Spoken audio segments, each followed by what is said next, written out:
Credit Union, your St. Louis Blues. Your BlueNote Fan Report, and I'm just clicking all the wrong buttons. Hey, Wendy, how you doing, my friend? Doing all right. How are you? I am good. The NHL had an interesting day today, didn't they? Interesting week, really, if you think about it. Well, I mean, yeah, for me, today was kind of like the prospect tournaments were going on, so I didn't really see a lot going on, news-wise. Mm-hmm. But wow, come yesterday and then today, I don't know, I guess they're news flashes. I don't know if they're complete surprises. I'd say one of them's a surprise. Which right? one? I think the Subban is a little bit of a surprise. No, I didn't. I honestly was saying it. I think Subban's going to retire. And what happened? Finally announced his retirement with two other players today, technically. Yeah, so like I said, the defense rests. You had, and I stole that. I stole that from NHL.com. Hello. I got to tell guys, so I might have a hard time figuring out who some of you are. They changed the way you go live from StreamYard onto Facebook. You now go into an event. So it might be some of this trouble with your name showing up or things like that. I'm going to do my best to try and get everybody. We'll do what we can. If you see your comment and it says like Facebook user, just put your name either at the end of your comment or back. And this is Jason. Hey, Jason. I don't know what else. I got to figure out what this new thing is. It just popped up on me today. I haven't gone live for a while, so we'll figure it out. Ashley's letting me know it was Jay. Ryan Green is here. Wendy, why do you have to flaunt the Blackhawks on my TV? So what a good start to the show. No, Ryan Green, again, you need to change your profile. You were drafted by the Blackhawks this year, remember? No, actually, I can see yours. I'm seeing yours. I'm not sure why Jason's isn't showing up. The way they do this now and this setup, I'm not sure what's going on. I will try and keep an eye on things as best I can. It's just going to be different now. I got to figure things out and why it's like that, and where you can get it to where it's, putting everything on there. I honestly, guys, I just don't know. Actually, on the one that you're watching under that event, I'm going to try and do something here real quick. I don't know if this is going to work. It might. I'm going to go in that chat that they're on, and I'm going to put this in there and see if that will work. That might let your name show up. I don't know.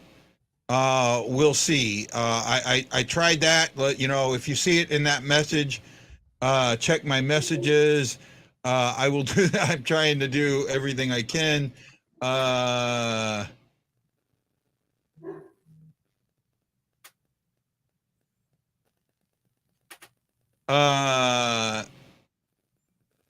Okay, so Ashley's having internet issues. She might try and jump on later.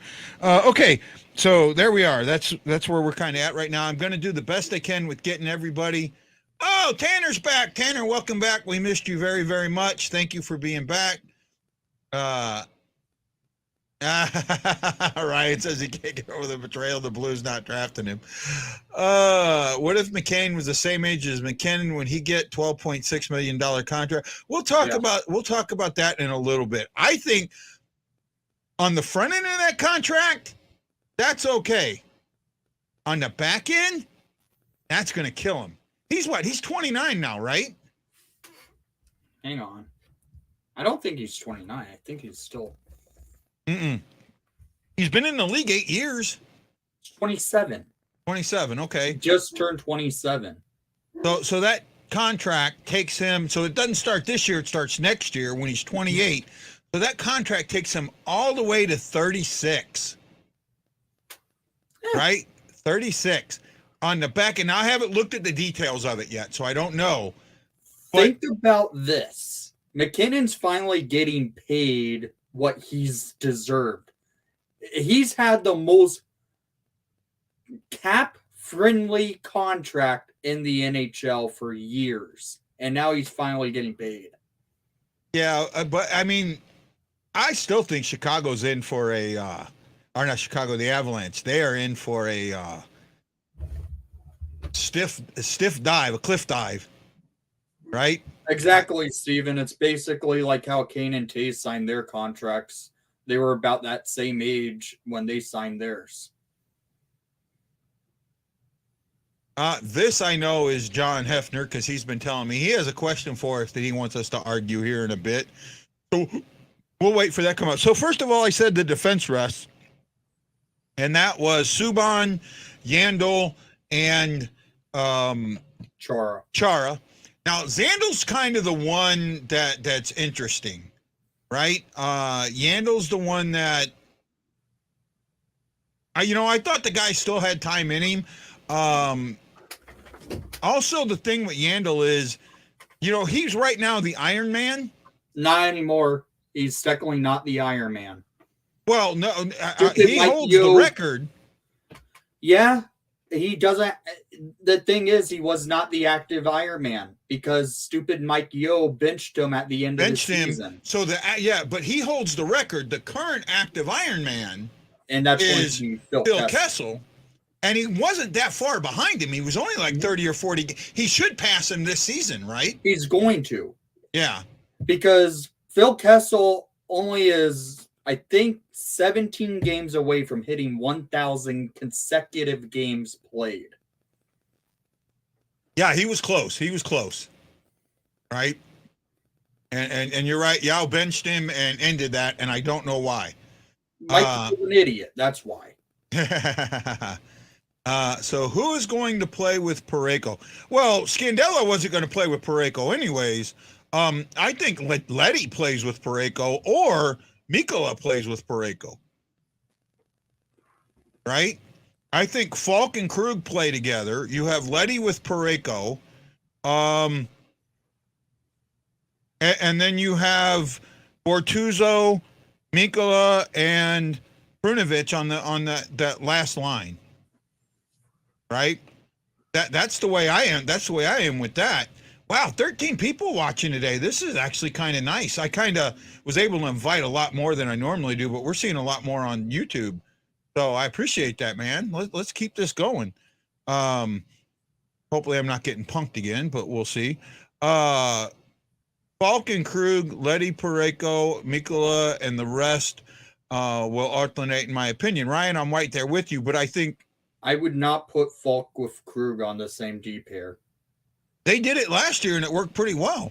They may have done it last year, but I would not do it because, frankly, Falk and Krug play the same style of defense, and having two defensemen like that, it's a recipe for disaster. Even though it worked last year, usually it does not work the following season. That's a fair point. That's a fair point. Like I said, I keep hearing from. I don't know if you still got me or not. Hold on. You're frozen. Yeah, I might have a virus on my computer. Stand by. I'm not sure if I'm resetting or what. I'm not sure what's going on.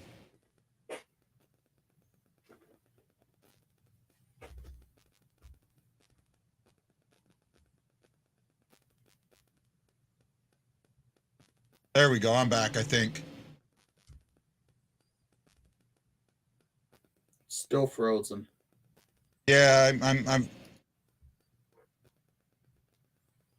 Okay.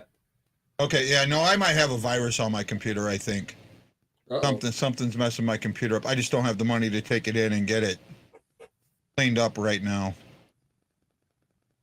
So I'll just have to deal with that later. We're kind of working on that with the sharing thing. We'll kind of see with that. I'm still trying to figure out. Actually, I think you on your phone you might have trouble sharing it. There should be a way to share it. I know there is. Actually, when you're playing it, if you kind of look, usually down at the bottom, there's a share on it. I don't know. I just, yeah, got to figure it out. I'm kind of trying to figure out how this is set up. You got to, just give me a bit, and but we'll do what I can. I'm still trying to figure out what's happening in that. Actually, yeah, I think if you go up to the top where there's the 3 dots in the chat, you might be able to share it from there, but I'm not sure. We'll figure it out, man. We'll figure it out. This is the way that Facebook put it, and we'll kind of go from there, man. We'll go from there. Okay, where were we at, Wendy, as I was dealing with the other shit? We were talking about kind of like Folk with Krug. Yeah. I get that they're kind of the same as the defensemen, but I also think they're different in ways too that works together. I mean, they're both offensive minded to a point, but they're both very good in the defensive zone too. Right? Mm-hmm. It's not like they're traffic cones out there. You get some offensive defensemen and they become traffic cones. Yeah. Right? These guys aren't traffic cones, and they're both, while they're smaller guys, they're still physical guys. They're still guys that go out there and hit. They're still guys that use their body. They're still guys that move around. They're still guys that can fire the puck. They're guys that can help with everything going on. And this is Scandella is out 6 months. He's minimum. Basically out the majority. I think he's out for the season. Right? I think he's out for the season. And now on the surface, I can see Blues fans having a freaking party today. Woohoo, Scandella, we don't have to deal with them. I think that is not the blessing that everyone thinks it is. I think this could be something that really needs to be looked at in a possible negative way.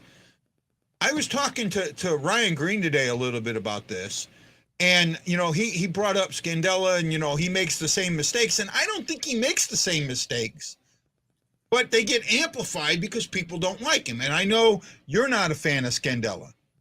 Well, I don't say it like that. I just think his contract sucks. That's it. At $3.25 million, you know what? We're going to find out how much his contract sucks. We're going to find out exactly how much his contract sucks, because now that $3.25 million is going to come to the Blues. It's going on LTIR. Right? So they're going to have right around $4.5 to $5 million in cap space. Mm-hmm. The only thing, $750,000 of that, I don't think that they're going to want to use, because it sounds like our boy Torpachenko could be back in early November instead of late December like they were talking about. Apparently, he's already on the ice. He's already making hits and things like that. Says, we're talking about Scandella now. He got brought into the fold, right? I think that Scandella, there's $4 million that you've got to spend on a defenseman, right? Via trade, via whatever. But there's $4 million right there. And actually, depending on who you trade, let's say $5.5 million. Let's say, and Brad Pond asked, are they keeping Barbashev? I don't know. I really don't know. Jim Thomas just had an article, and he talked about the possibility of losing Barbashev, Tarasenko, and O'Reilly. Mm-hmm. Right? For me, I know most Blues fans are going to hate me. I cannot see any way O'Reilly stays with the Blues right now. Right? And I'll tell you what. No, I'll tell you. Look at Barbashev, Tarasenko, and O'Reilly. Of those three players, who do you think you can get the most value for? Probably Tarasenko. More than likely. But Tarasenko holds the key there of where you get that value from. Yeah, and that's why I said probably Tarasenko. Okay. Now, you take the fact that he's got, I'm only going to go to team A, B, and C. Well, team A, B, and C might be teams that have no strong prospects. Or no cap space. Things like that. However, let's look at O'Reilly. O'Reilly doesn't have that safety net. O'Reilly is worth 3 to 4 players. And I think O'Reilly is a guy that come January, when you kind of see where everybody is, he's a guy you can trade to a mid-level team that has prospects and cap space. And you could, because you've already stated that you're going younger and faster. You're going younger and faster. You've just signed Kyrou and Thomas, young, fast players, to 8-year deals. Right? You have said that this is what you're going to do to compete with the Vegases and the Avalanche.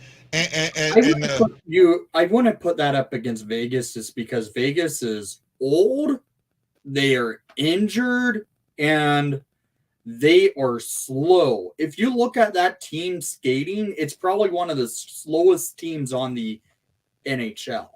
Okay, fair enough. But they're going to compete with the fast, younger, fast teams. That's what I think the Blues are doing. That's what I think they're doing. Well, they're setting up a retool and on a fly. That's what's going on here. Right? I think I right now think that the value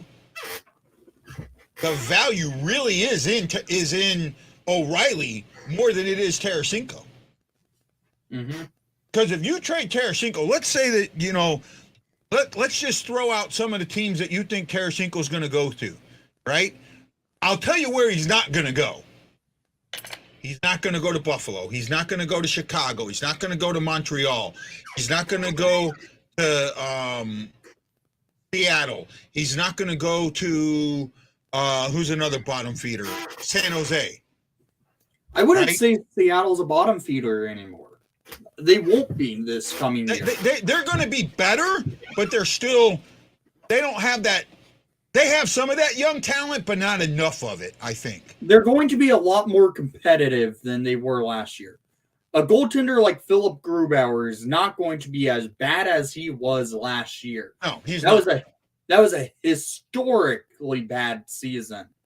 Grubauer is going to have a bounce back season, so he's going to get more wins. I honestly think what happened with Grubauer last year, causing Seattle to just be mediocre, was the fact it's a new franchise. He didn't know anyone up front of him on the defense, and he was still trying to figure out his way in Seattle. Now that he's a year in, I think he's going to have one of the largest bounce backs in the NHL this year. I could see that. I really could see that. I'm still concerned about their defense. Their defense is actually not that terrible if you look at who's on the blue line. Let me pull up their defense. Yeah. Well, see here. So here's the thing, guys. Tarasenko holds the cards, right? He holds that. He has a full no trade clause. The Blues can come to him and say, we have this trade with this team. Will you go? He can say no. He has to approve the trade. And we've already seen how this works. We've already seen exactly how this worked. Vegas effed this up so bad last year. Had a guy with a no-trade clause that they didn't go talk to, traded him, and he said, no, I'm not going there. And he went back to Vegas. Well, Vegas is just a oddity because they try not to follow the rules and they screw themselves whenever they do. That's why players do not want to go there and play for that franchise anymore because it was the Ducks, right? Didn't he get traded to the Ducks? Yeah, he was traded to the Ducks, and he said the Ducks were on my 10-team no move clause. Yeah, and after the look up, it was true. He was not. They were on his no move clause, even though I frankly think he would have been smart. He would have been better going to the Ducks. I think that would have been, especially now he's in Montreal. Huh? Now he's in Montreal? Now Dadonov is in Montreal. So he would have been better off in Anaheim than going to Montreal. Actually, let's really talk about this. So first of all, when you look at the three players that are UFAs next year, right? Tarasenko, Barbashev, and O'Reilly. Barbashev and O'Reilly do not have no trade clauses. Mm-hmm. Barbashev is only making like 1.5, maybe 1.75. You got that pulled up? Got Cat Friendly pulled up? Yeah, 1 second. I could pull up St. Louis. Yeah, I've got it too. I've got it. 2.2. Right? You can get value for that 2.2. You can get decent value. You can get Barbashev is worth 2 high dollar prospects. Right? I think he is. He's worth 2 high-end, top-end prospects. I wouldn't go there. He might have a good cap hit. It's the fact that he's 26. It's going to be hard to get 2 top-end prospects. He's a 20-goal scorer. It doesn't matter. It seemed like everyone on that team last year was a 20-goal scorer. Well, that's the thing.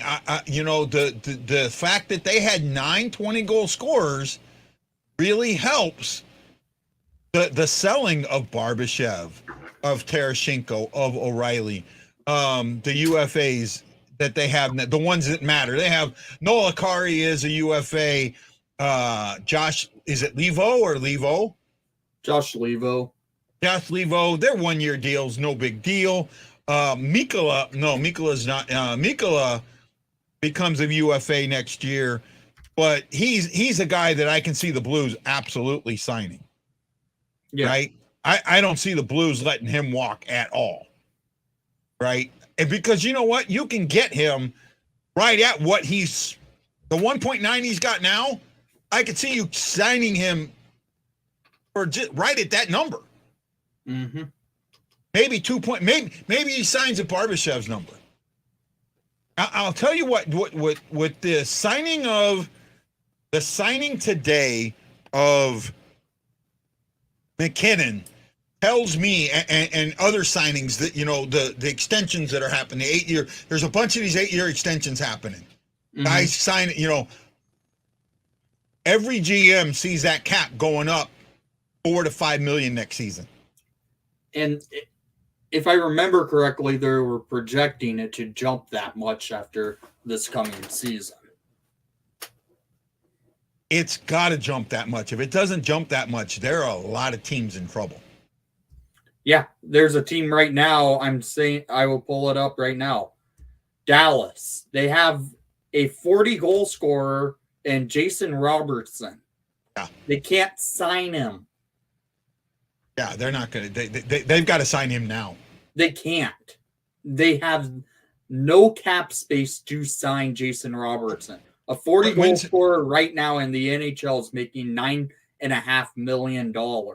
Robertson's probably worth that, even at the age of 23. He's probably, frankly, he's their best player in that team, and He led the league cannot in sign game-winning him. goals with 11 last year. What? He led the league in game-winning goals with 11 last year. Yeah, he's their best player in that franchise, and they can't sign him because they don't have the salary cap, and they I don't know. I'm looking at him right now, and they're $6 million under. they're $6 million under, but they need to move out 3.5 probably to get a signing made. You need to look. Next year, they've only got 1, 2, 3, 4. They have 4 forwards signed for next year. I would just say this: if I'm a team, I just offer sheet him any money right now if I know I have the salary cap that can make a contract work, and you can bring in a 40-goal scorer in Jason Robertson. Oh, they got the salary cap, man. They've only got $54 million. They don't have the salary cap right now. For next year, they've only got $54 million on the books. And let's say the cap doesn't go up. Let's say the cap stays at what is it, $91 million this year? 81. 81. Or is it 82? It's either 81 or 82, but I could check. 82. Okay, let's say the cap stays at 82. There's the money. And you look at what they've got. They've got Hintz as a free agent, a restricted free agent. He's at 3.1. Denis Gurnov is a restricted free agent. Where is this kid? I don't even see this. Jason Robertson's on the bottom of the sheet. He's an RFA right now. Right now. They need to be signing him because they got the money. Oh my goodness, they're $6 million under the cap. They don't have the money. Robertson's worth $9.5 million. Then you sign him to a 1-year deal. You sign him to just the 1-year max deal. What was he making last year? You only got to sign him. It was his you only got to sign him. Entry. If he was on an entry level, you only got to sign him at 10% above that. They already qualified his offer. They can't go. This is the issue. They cannot make a contract work out because he's not eligible for arbitration. Okay. He's coming. So is he going to hold? What? Is Robertson going to hold out? I can't see him holding out. I'm thinking a team should just. I honestly think a team with salary cap is going to offer sheet him during training camp. Especially knowing I don't think you can. I think you have to offer sheet. I think the period for offer sheets are over. Nope, you can offer sheet at any time because Ryan O'Reilly got offer sheeted in a mid-season point when he was with the Avalanche. Oh wow! What's the record for a team having 20-goal scorers? I know at least. I know the Blues have had 10 at least once. That might be a hard stat to try and find out. I don't know what it is. Yeah, that's a record. I don't think is actually a stat. Yeah.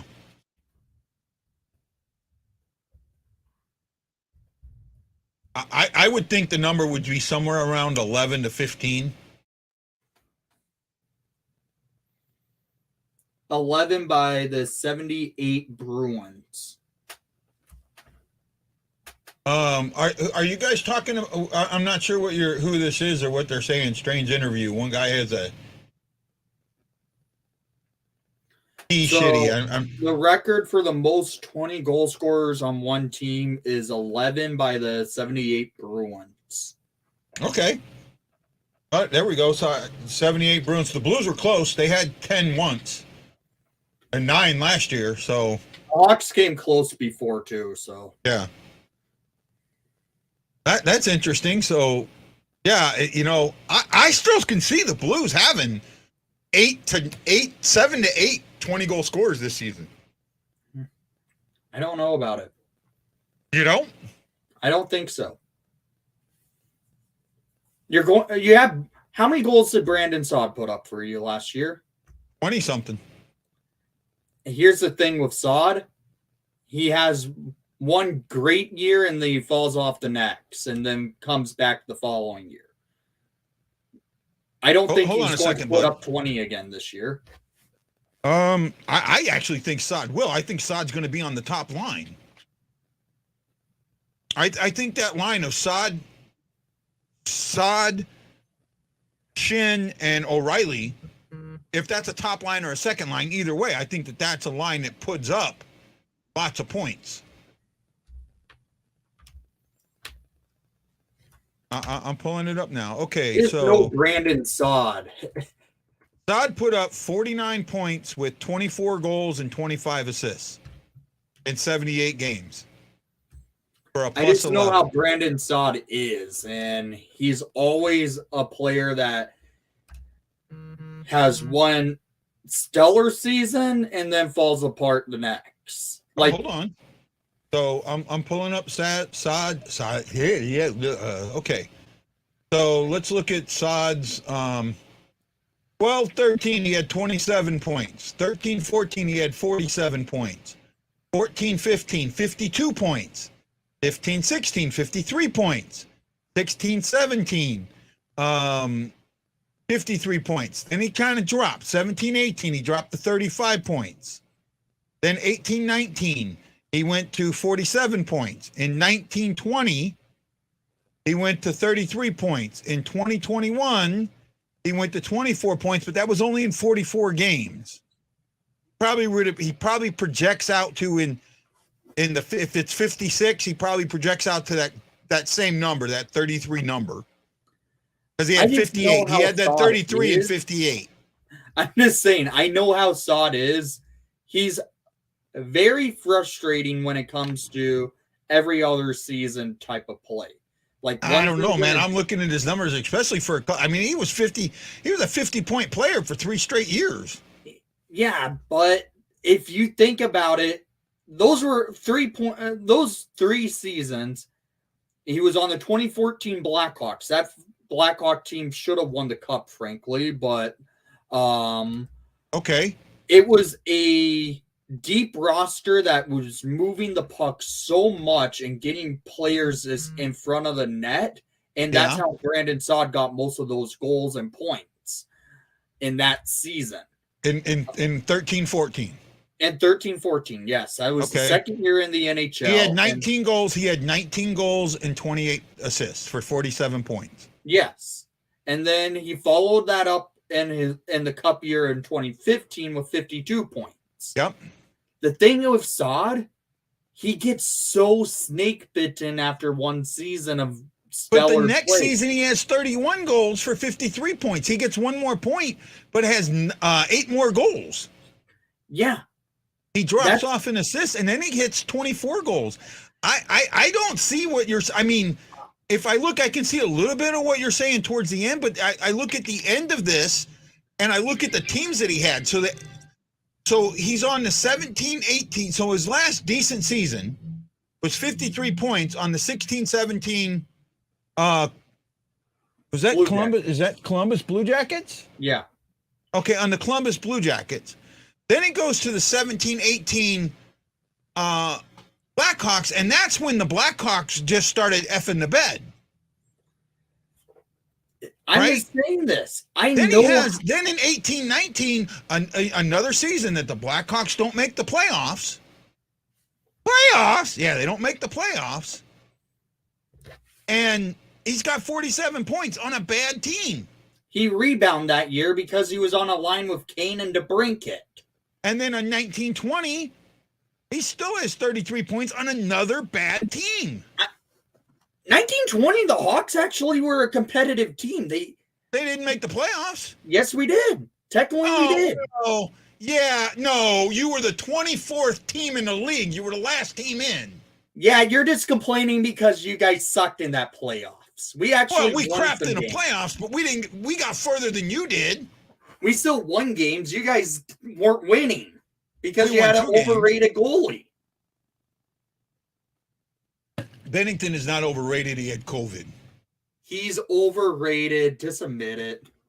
He's not overrated. Here's the thing. I'm just saying this.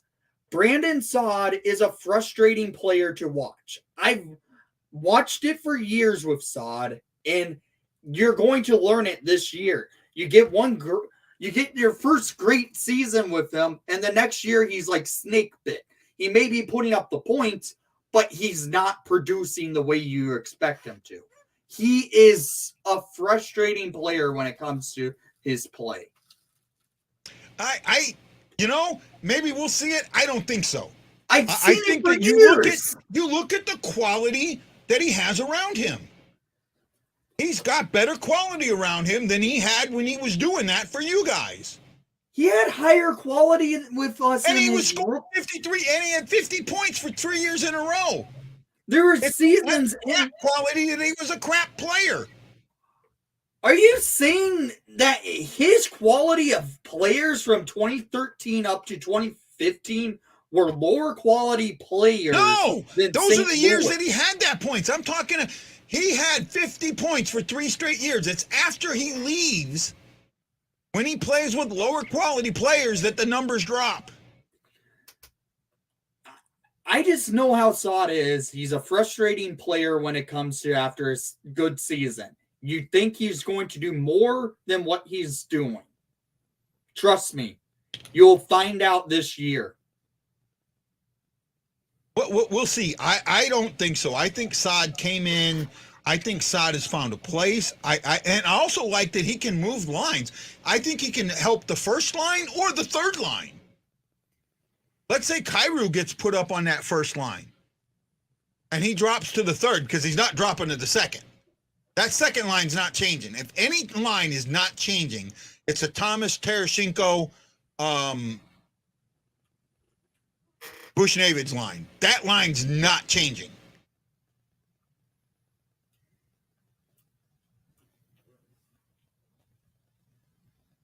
Oh, well, I mean, Wendy knows he's wrong. I know I'm right. I just know how Brandon Saad is. You know he's putting up points, but he should be doing more than after a good season he has. He's just frustrating when it comes to his play.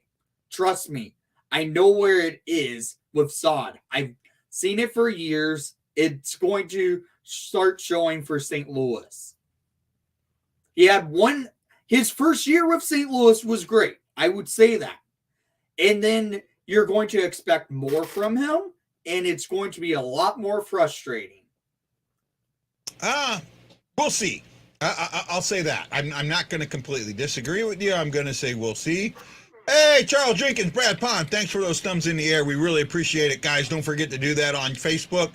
And if you're watching on YouTube, do it too, even though I can't see your name. Thank you so much. I'm not completely on board with you on that, Wendy. I look at of all the playoff teams from last season, right? Which team had the least amount of movement? It would be St. Louis. It would be St. Louis. In fact, I think they're the team that had the least movement. Nope. Who's coming back with more players from last year than the Blues? The New York Islanders. They weren't a playoff team. I said playoff teams. After that, you said you think you're the only team that didn't do much movement at all. And I said that's incorrect technically because the New York Islanders didn't sign a single player and they've only brought in one player all season. How many did they lose? What? How many did they lose? They lost one. In Zdeno Chara. Yeah, I think they lost more than that. I need to pull up my tracker here real quick.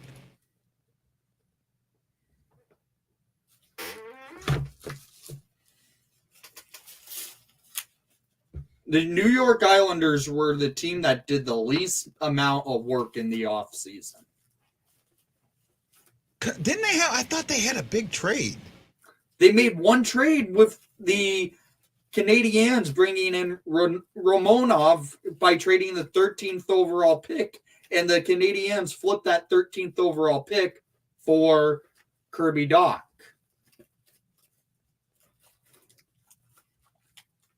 Okay. Oh, okay. So the Islanders signed Dolson and Bowles. Were those re-signs? Yeah. Yeah. Okay. They had 3 re-signs. They had one guy go to Detroit. Yeah, they really didn't lose much. They didn't do much at all. Romanoff signed a 3-year, so they got one guy in, right? Romanoff. Yes. Chara left. Chara's retired. Right. Nobody else re-signed or signed elsewhere. And then they made the one trade, which brought a guy in. So they basically only have one player that they don't have from last season. Yeah. Wow. And the Blues only are missing 3. And I wouldn't really count one of them. Right? Nick is right. Rewind show. Windy. This is sports. Sports Louis, St. Louis, I think he meant. I can see what you're saying, but when it comes to playoff teams, right? Now, do you think that the Islanders are going to be better than they were last season? They will. How much better? Do you think that they're now going to be in the playoffs? I think they could be back in the playoffs next year. Okay, I don't, but the reason why last year, I'm just saying this. They were handed a terrible schedule to start the season. 25 games on the road to start the season.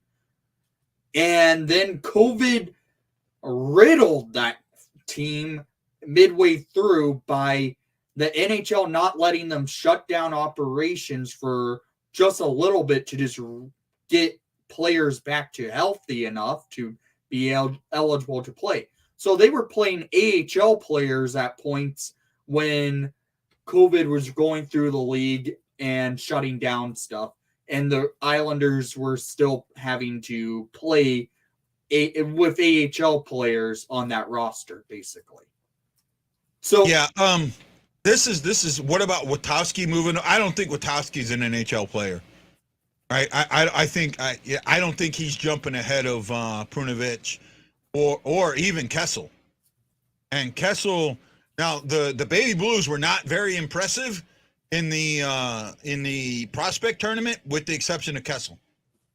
I thought Kessel showed a lot of good movement out there. I like seeing Kessel. I don't like what the Blues did, though. Originally, all the games were supposed to be on YouTube, so they would be easy to get fined. Then they ended up taking the second game and the third game and put them on the app only and made them private on YouTube. Right? So, for me, I couldn't watch the game and do the show at the same time because I wouldn't be able to hear the game. Yeah. Right? Because I had to use, I would have to, if I play another, like if I brought up another thing, it would end up coming over, the sound would come over. Right? If I brought up another, and then I'd have so much in my ears, it would be way too much for me to handle and take care, figure everything out. I'd have 4 different voices in my ear. Sorry about walking over you, Nick. I don't mean to do that. It's just, that's just part of my personality. And I apologize. I hope you don't get offended when I do it. I understand. Right. You've been on long enough now that you're used to it, right? Right. Prospect tournament isn't a full season though. It's tough to gauge 3 games. It is.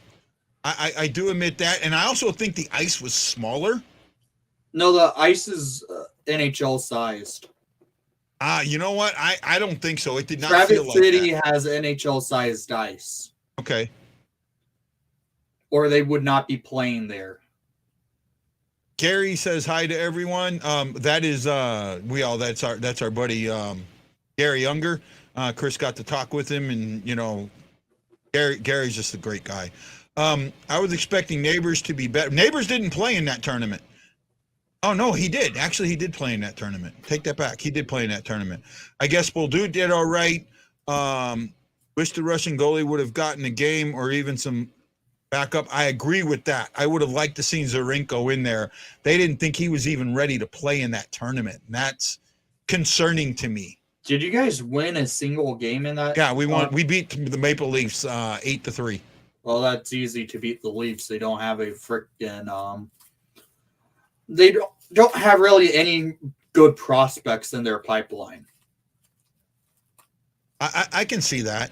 I can see that. In my opinion, the Leafs in the Traverse City tournament probably had the weakest prospect core in the tournament.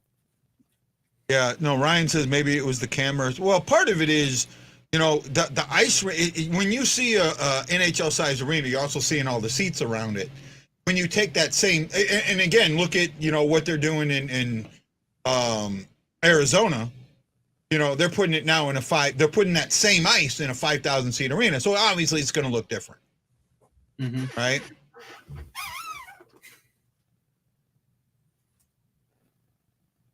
Toronto's jersey ad is milk. Yeah, that's their advertisement. They got, it's good for the body? All right, does the body good? No, it's the Ontario Dairy Association, and they just put the word milk as their advertisement. That's not bad. I kind of like that. I just don't want an advertisement on a Blackhawk jersey. I don't think it's happening though. So, it's going to happen. Every team's there's going to do it. already In fact, teams who are not putting them on. Say again. There's already a team who's not putting it on, and I think the Hawks are following suit. Well, I have a feeling that it may end up becoming mandatory. I don't think it will be. It may, because you know what? It's going to have something to do with jersey sales. I don't think so. I think it will. I don't think so. All right, Chris Shockey says the Centene's USA rink the NHL rink looks smaller than the USA rink, but they're the same ice. Yeah, and then if you look at their college rink, their open rink, it's the same thing. The one that's got the rink that's got the I think that's the USA rink. The USA rink is the one that's got all the seats around it. And then you have the Plager rink, which, only has a few seats. And the three rinks are actually the same. Yeah, Ryan Green, you're right. The Oilers will not be having advertisements, which is nice. Yeah, so that's USA. Yeah, thanks to your Shockey. I couldn't remember right off the bat. Chris Shockey, Charles Jenkins, Brad Bond, thank you for putting them thumbs in the air. If you're watching on Facebook or Facebook, man, I can't figure it out. Put those thumbs in the air if you're watching on YouTube. I appreciate you too. Training camp starts Thursday. Are you excited, Wendy? I'm looking forward to seeing how the Hawks training camp goes, because there's going to be some players competing for spots. You're going to have a lot of players competing. There's really only 3 players on the team that has a locked-in roster spot, in my opinion. Kane, Taze, and Jones. Anyone else is battling for a roster spot. Yeah, I think your biggest question is just going to be who's going to stop the puck. It's already been confirmed our number 1 starter is Peter Mrazek. How long does that last, though? All season, because they want to tank for Connor Bedard. I think at some point they aren't going to bring in Arvid Soderblom just because they want to keep him developing in Rockford, playing on a competitive hockey team down in Rockford, and they don't want to risk stunting his development on a bad hockey team in Chicago.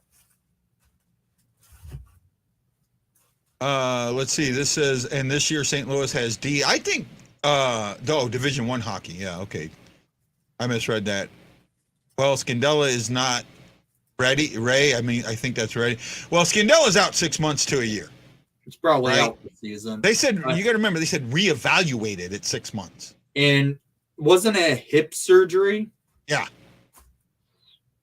That's a difficult one to come back from in hockey.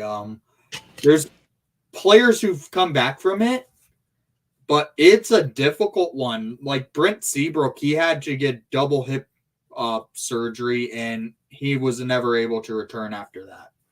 Yeah, what we don't know is how bad the hip is, and because he didn't injure it in hockey, he injured it while working out. So that could mean the injury. To me, the injury may not be as bad. We'll see, because who knows?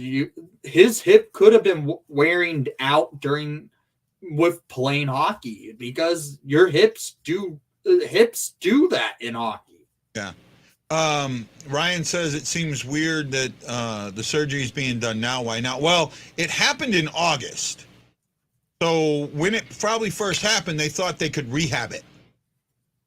And they've tried to rehab it, and they've gotten to the point now where it didn't rehab correctly, or it hasn't rehabbed, and they decided that instead of trying to rehab, let's just go for the surgery. Well, it took J-Bo over a year to get back from his surgery, right?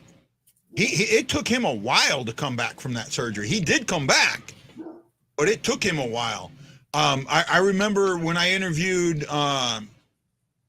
Wendy's favorite color guy, Darren Pang.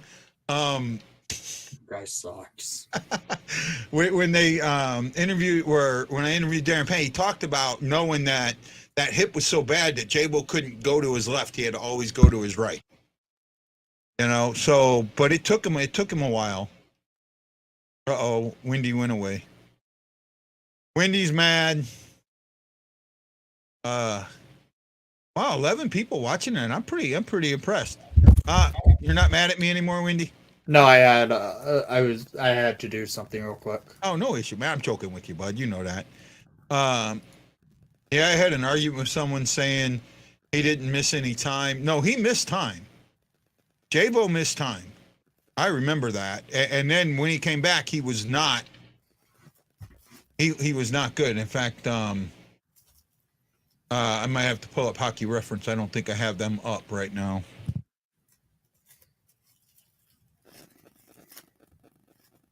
Let's see here.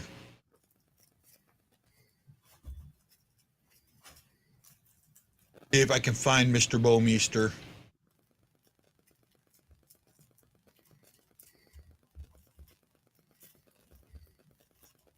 Jay Bouwmeester had a great career. I don't think he had a Hall of Fame career, but he's a fringe guy in my eyes.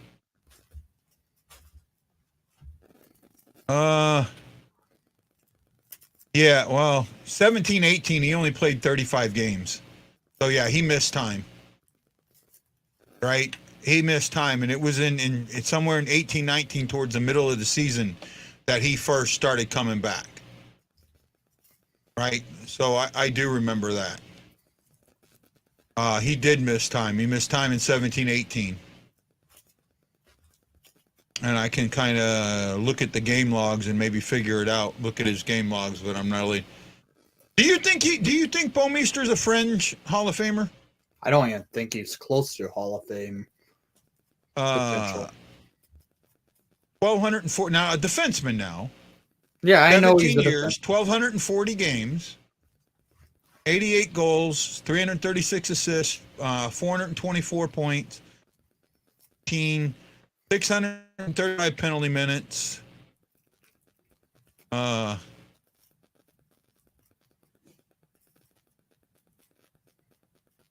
25 power play goals. I don't know. I think his numbers might put him on the fringe. If he makes the Hall of Fame, it's going to not be a first ballot vote. It's going to probably be a 6 or 7. He was an all rookie his first year with Florida. Had Norris votes, had Lady Bing votes, all-star votes. I mean, he was always like just on the outside looking in, and he's got a Stanley Cup, so that helps.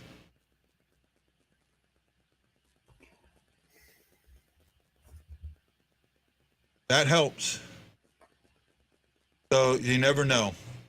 Oh, Lance is here. The triple gold. See, that's the other thing. You got to remember, the Hockey Hall of Fame is not the NHL Hall of Fame. It's not the NHL Hall of Fame. It's the Hockey Hall of Fame. It's all leagues around the world can be put. A player could be put in from any league around the world. Right. That's right. You know, the women get put in. Right? What? The women, the Canadian women, the U.S. women, they get put in. There's one women vote each year that gets one. I think they started that a couple, like, if I remember correctly, about 6 years ago. They started the at least one women player gets to be eligible for a Hall of Fame vote each year. I'm not 100% sure if that's true or not, but that sounds about right. Yeah, no, I think the thing that's going to help him is the triple gold. Yeah. Right? The World Championship, the Olympic gold medal, and the Stanley Cup. Since you are saying, since you're saying Bouwmeester is fringe, thoughts on Brent Seabrook then? Brent Seabrook's probably going to get in. He's triple gold, 3-time Cup champion, and 1,114 games played, all with Chicago. 103 goals, 361 assists, 464 points, a plus minus of 111. For a defenseman, that is freaking good for a plus minus. No, he's going. Seabrook is probably going to get in. And he actually had the record for most shot blocks in the NHL history up until 2 years ago. Yeah. By the way, Matt Lowe, yes, Ryan Green was in Anaheim and at that game. He lives in Anaheim. I've talked to him about it a couple of times. He was at the game Bouwmeester collapsed, and then he was at the makeup game. So I do remember that. Jeff Brown was better than Bo, and he's not a Hall of Famer. Different eras, but Jeff Brown's not the triple gold is the thing that's going to, if anything gets him in, it's going to be that and his longevity. Here's the thing. Next year, it's the class that is eligible for first ballot Hall of Fame. Brent Seabrook, Hendrik Lundqvist, Corey Crawford, Bouwmeester, and Justin Williams. Out of those players, who do you see gets the first ballot vote? Other than Hendrik Lundqvist, because he's a lock. Well, Lundqvist, yeah. Who are the other ones other than Lundqvist? Say him again. Corey Crawford, which is a chance. They're not putting two goalies in. They've almost never put two goalies in. They could, because it's a good goalie class. Yeah, but it's rare. It's like it's the same thing with the NFL. They rarely see two position players get put in. Yeah, of the same position. They could do it because they know the goaltending part of the Hall of Fame is the hardest position to get in with. Then you have players like Brent Seabrook, Jay Bouwmeester, Justin Williams, and I do believe one other skater, but I'm not 100% sure on the other skater that's eligible. I could see Seabrook. I could see Seabrook getting the votes, and it depends on the holdovers. Yeah. I'd have to look at who the whole class is and who the holdovers are, because sometimes the holdovers are going to take those votes away. They tend to, here's the thing though, they tend to have two first ballot Hall of Famers each class.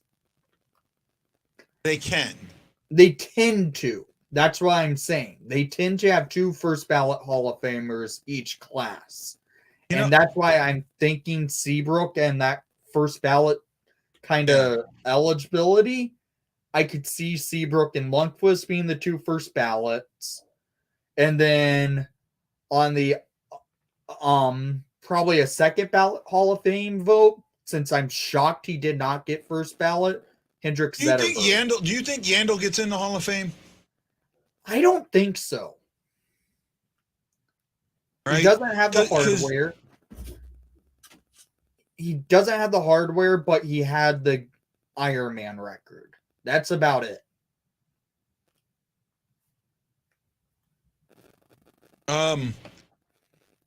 Lance says longevity should never be a reason a guy gets into the Hall, and I kind of disagree with that. Okay, then, Lance, I'm assuming you don't think Patrick Marleau should be a Hall of Famer then? Right? I think longevity, first of all, you got to be damn good to play 10 years in this league. Mm-hmm. Right? You're not just playing 10 years in this league if you're not good. Okay? And then you know how many guys in this league have played 15 or more years in this league?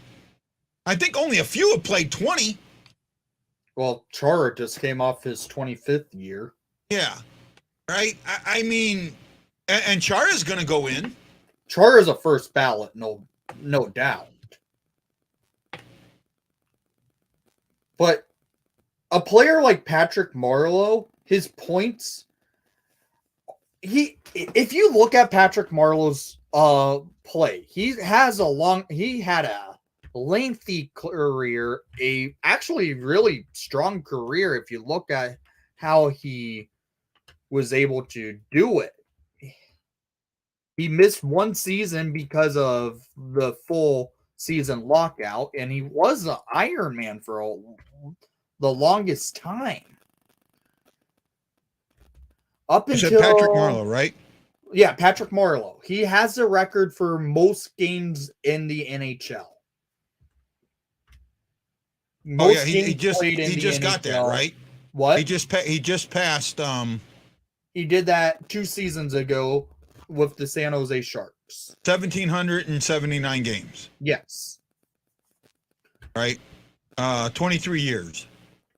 Yeah, and he had actually a solid career. He had Marleau's a Hall of Fame. 1,100 points. Yeah, and over basically 500 just goals, short, 3 shy of 1,200 points. Yeah, that's got to be like going to be a Hall of Famer. That's got to be like up there in the top 50 of all-time points. 1,197 points. I bet you that's pretty close to the top 50. Let me take a look. Hang on. Right. I'm trying to get down into points. He's 50th. Right at 50. Okay. Career points. He's number 50. Here's a player. Chris is basically saying it. Frickin' Yarger. The dude's still playing professional hockey. Yeah. Yarger was a Hall of Famer without. Yeah, Yarger's a Hall of Famer, no doubt. I frankly am saying this. The day he decides to officially announce retirement for professional hockey, he's automatically getting put into the Hall of Fame without any question. You don't think he'll wait the 3 years? Yeah. Right? Now he could get pushed. Marleau could get pushed down from that. Okay.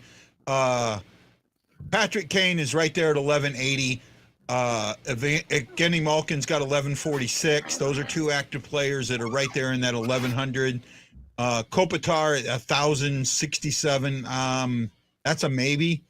Not as strong. Stahl at 1034. I don't think so. Ryan, my dog was just laying down on my bed. That's what it was. Stamkos at 972. That's one I could see because he's still early. He's still semi-early in his career. Bergeron, he's at the 20-year mark. Who? Bergeron at 982. I don't see Bergeron having a 100-point season. No. Backstrom at 1011 could get there and push him down, but Marleau's number 50 at 1197. Mm-hmm. Right? Jogger second at 1921. It's a damn shame he was basically told he can't play anymore. Blame the Flames on that.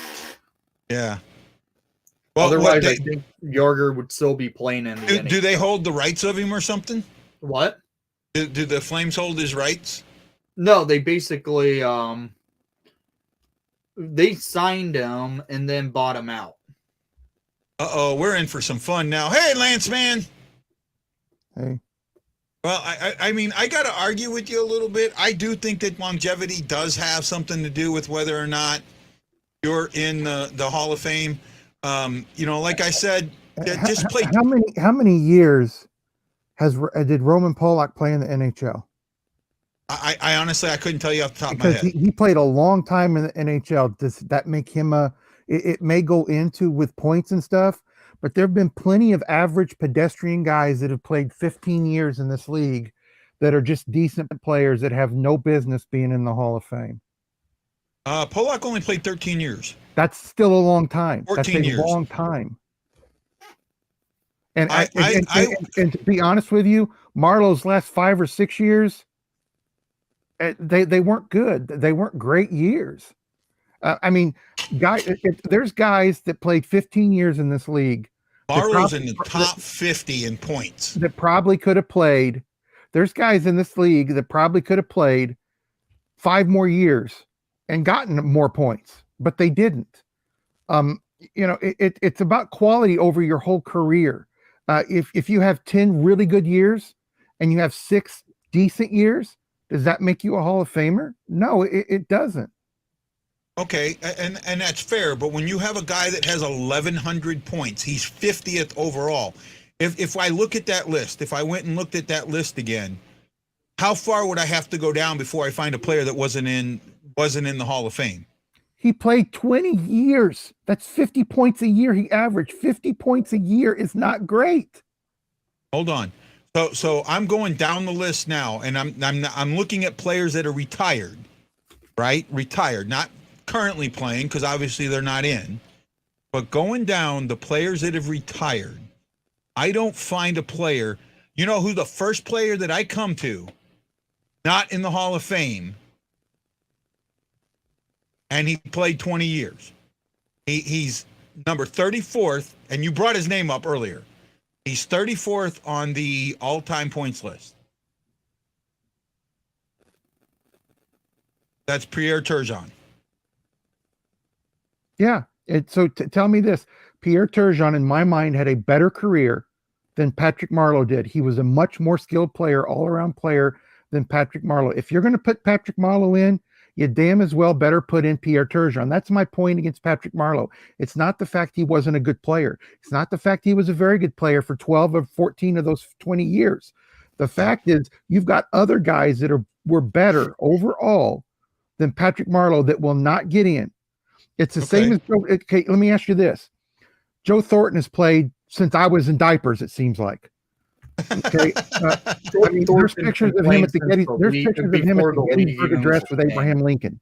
I mean, well, let's look at the guys. I'm going to ask you a question. I'm going to ask you a question.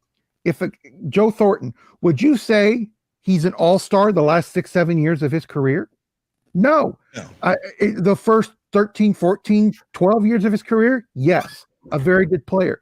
That's why longevity shouldn't matter. Wait, hold on. Would you say Brett Hull was an all-star in his last 5 years of his career? Probably not the last 5. Okay. Probably. Well, hold on. But he won a cup. He won a cup in them last 5. Brett Hull scored the most goals out of anybody ever in one season besides Wayne Gretzky. He's the number 3. He scored over 80 goals twice. That's got a lot to do with it. I think he only did 80 once. He did 73 times. He did 80 once. He did 86 and 80 or 82. He did more than 80 more than once. I'm going to have to respectfully disagree, and I'm going to pull that up. I am almost dead certain that Brett Hull only scored 80 once, and he did. He scored 72 in 89-90. He scored 86, 86 in 90-91. He scored 70 in 91-92, and he never scores more than 60 after that. All right, still, he was the top player in the top scorer in the league for years. Can you say that about Patrick Marleau? Can you ever go back and say Patrick Marleau was a top 5 player in the league in his career? No, you can't. You cannot say that. He was a very, very good player. Yes, I like Patrick Marleau, but to say he's an instant Hall of Fame player, we've got to get over this longevity thing. If a guy plays 20 years, and 12 of those years he was top 25 in the league, but the last 8 he just hung around like Joe Thornton, is he one of the greatest players of all time? In my mind, no, because he hung on during his career. Yzerman could have played a couple more years, I mean, and padded his stats. I mean, there's so many guys you could do that with. I'm not saying at their best they weren't great players, but through their whole career, Patrick Marleau has not been a great player through his whole career. When Brett Hall retired, you think goalies were still afraid of Brett Hall on the ice? Yes, they were, because he could still score at any time. Okay, you think people, that's fair, but hold on. You think hold on people second, were Lance. afraid of Patrick Marleau his last 3 Lance, years I gotta, in the league? Here's my thing, Lance. These are the players that have scored more points than Marleau that are not in the Hall of Fame. And you tell me whether or not these players are Hall of Famers in your eyes. Pierre Turgeon. Yes. Jeremy Roenick. Yes. Bernie Nichols. Yes. Vincent Damphouse. Nope. And then you get to Patrick Marleau. And right behind Marleau, now let's go behind Marleau. Rod Brindamore. Nope. Yes. Nope. I think so. Kane is going to pass him, so that doesn't matter, and Kane is probably in. But then I look at, now these are all the players that scored less points than Marleau that are in the Hall. And I bet you I can come up with someone that played longer than Marleau that's in the Hall that has less points than him. I'm almost dead certain of that. It's right behind him. Okay. Right behind him. Here's my Guy, case in point. Guy, it's not Bobby Hull Guy. played from 1957 to 1980. That's more seasons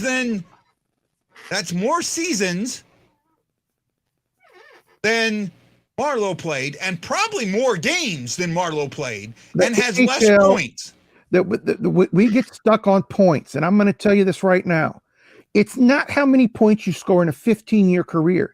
It's if you were one of the top players in the league at your time.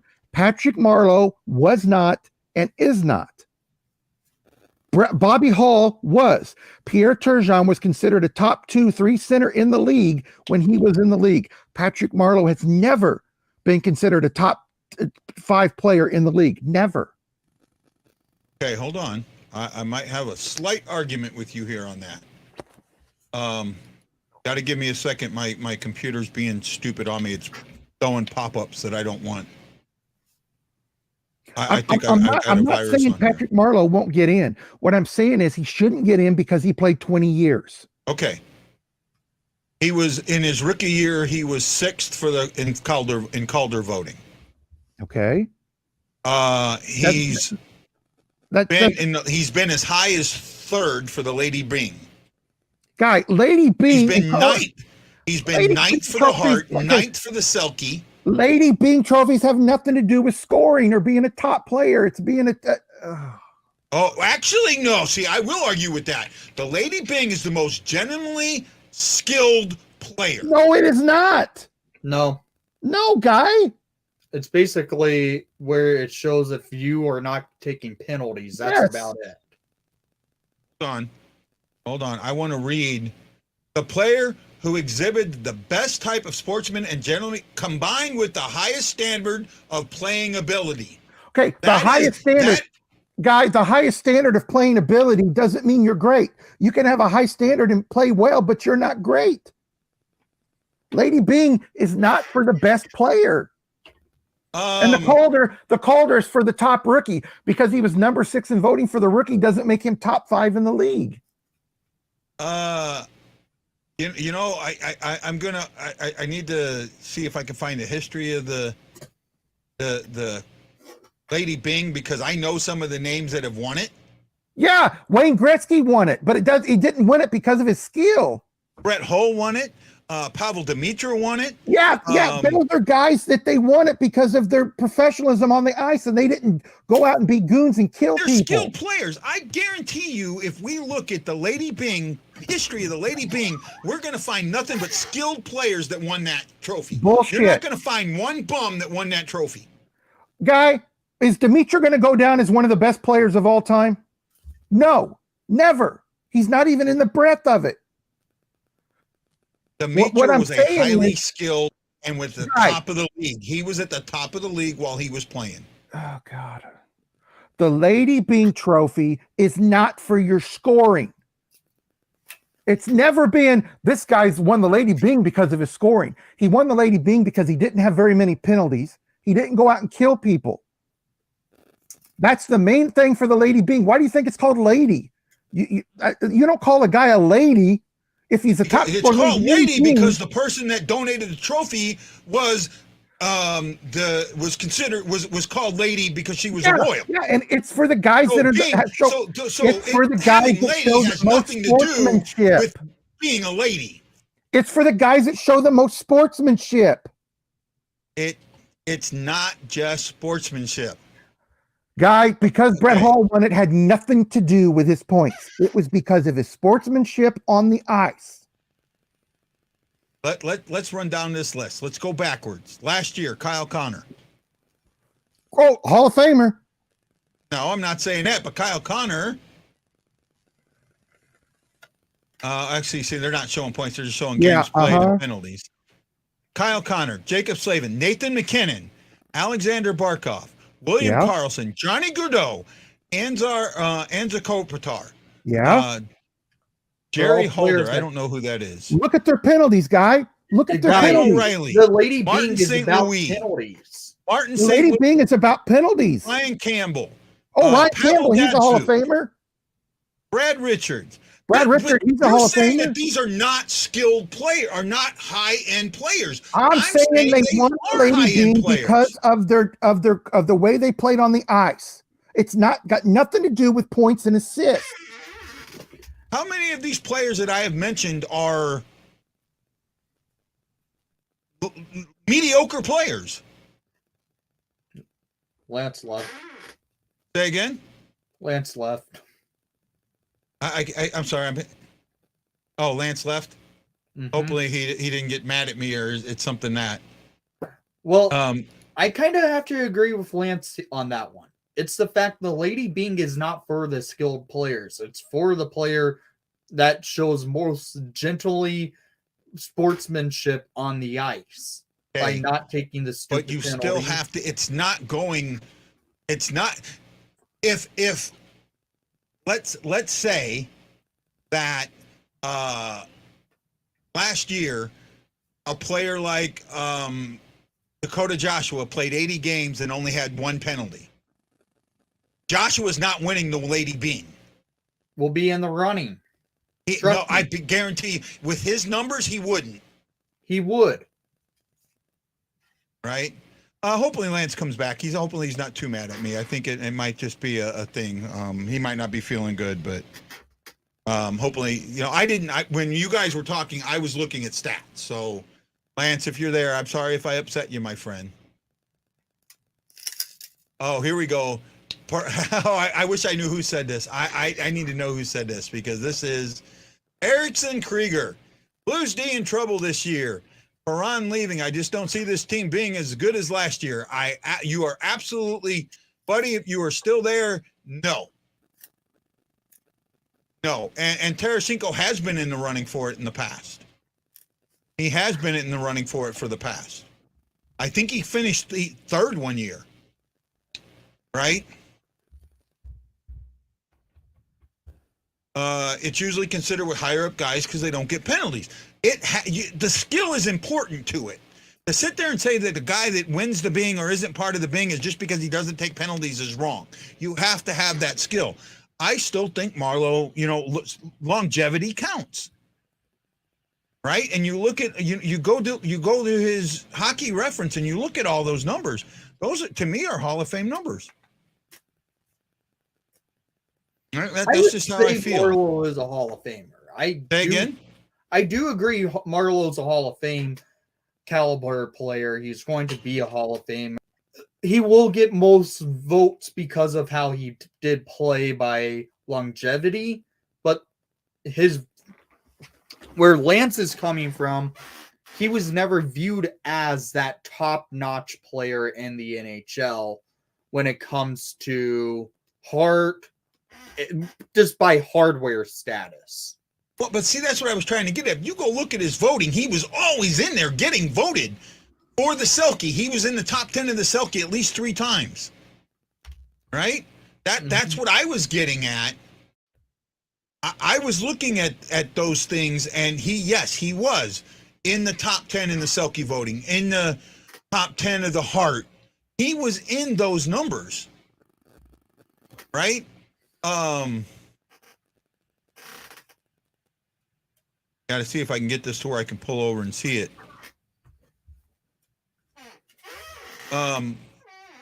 In 2009-10, All-Star 11th, All-Star Team 11th. I don't know why these pop-ups are showing up all of a sudden.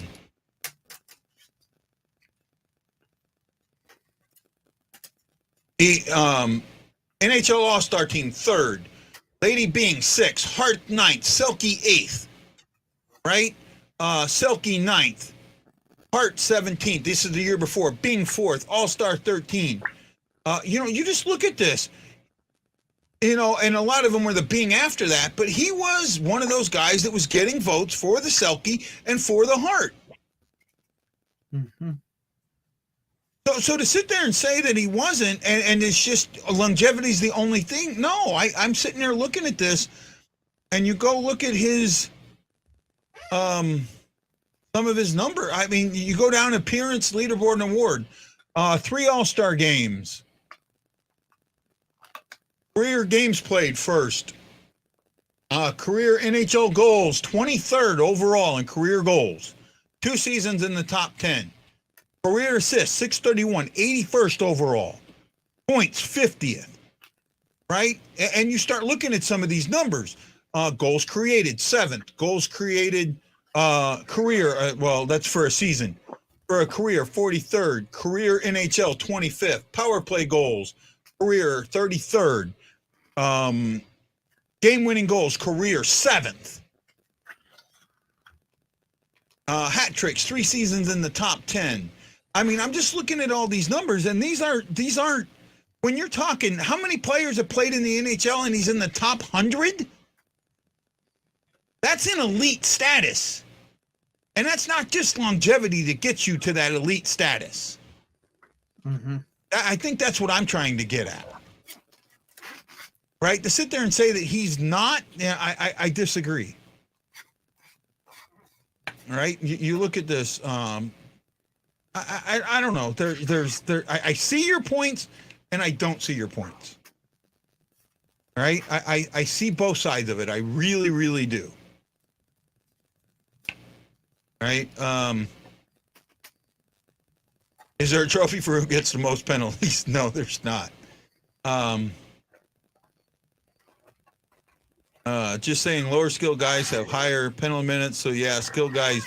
But actually there's guys out there that, I'm sure if you go look at overall penalty minutes, for them, it's looking at how many games they played and their total, and then who they are has a lot to do with it. And to sit there and say, because if you took a lower level guy, a 4-string guy that didn't have a lot of penalty minutes, he's not going to get considered.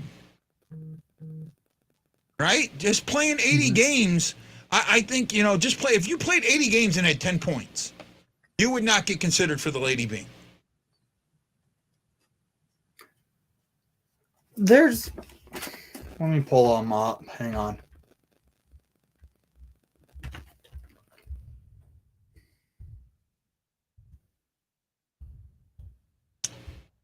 Kyle Connor, he had I want to say he had a good amount of points last year. Connor? Yeah. Yeah, he probably did. He's always put up good numbers. Yeah, 93 points. 93 points last season. Yeah. So that's top 20. Right? If I go and look at this, every year that this guy wins, he's going to be in the high end of the points. Jacob Slavin, right? He won it in 21-22. Okay, now here's where 21-22 had 42 points. And that was 2021.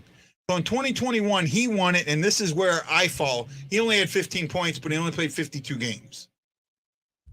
He's also a defenseman, so that one kind of, I don't know there. That he only had 2 penalty minutes, so that one kind of kills me. He's like the one guy that kills me there. Right? That's the guy that kills me is Slavin. But then I go back to MacKinnon, Barkov, William Karlsson, Johnny Gaudreau, all the way up going through, these are guys that, that are, high-end guys. So, I don't know. I just, other than Slavin, and that's because he's a defenseman, Brian Campbell, who won it in 11 and 12 for the Florida Panthers, the defenseman, he had 6 penalties, and he played 82 games. Actually, he was on the Panthers that year. So, what year did I say he won it? 11-12. 11-12. He had 53 points. 4 goals, 49 assists, 6. So he actually had a decent season. Mm-hmm. 50 points for a defenseman is a good season. Yeah. And it was one of his higher seasons. In fact, it was his highest season in points. Mm-hmm. So other than one time, what I was coming at makes sense. But still, the Bing is still not for the player. No, Lance, you're more than welcome to come back on, and you have a right to get heated. We have a right. We have a right to discuss these things, to argue. You're more than welcome to come back, bud. And I didn't mean to get you heated. It's just, you have your point, I have my point, and we got to remember that. You got to remember, everybody has the right to their opinion, and their opinion's not wrong and it's not right. And that's the thing that I want you to remember. That's all I ask you to remember, bud. Right? So, to me, the fact that I'm going off of what the trophy, what it says in quotations it takes to win the trophy. And when you put that in there, you have to be a skilled guy. So just playing, and especially for a defenseman to be in the Lady Byng voting that much, I think that says something. Mm-hmm. Right? I mean, that's just how I look at it. That's just how I look at it. And we're right at an hour and a half. Wow, I didn't expect this show to go that long. Good, fun show, though, man. We had a good amount of people watching. We had great comments today. Yager played 100 years. I'm sorry I didn't get to all of them. I tried. And Lance, I love you, bud. You're a good friend. I know Wendy probably feels the same. We just want you to understand that, everyone has a right to their opinion. All right? And that's all I'm trying to say. All right? Everyone has a right to their opinion.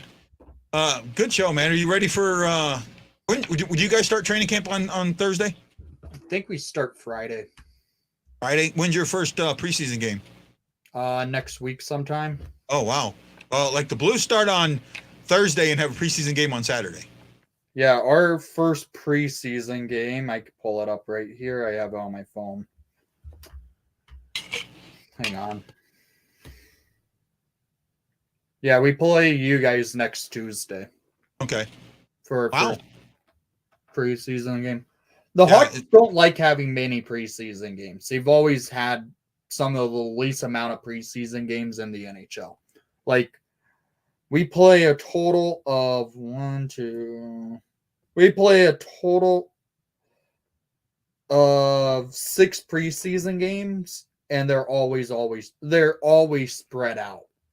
I think the Blues are playing 8 this year, 8 or 9.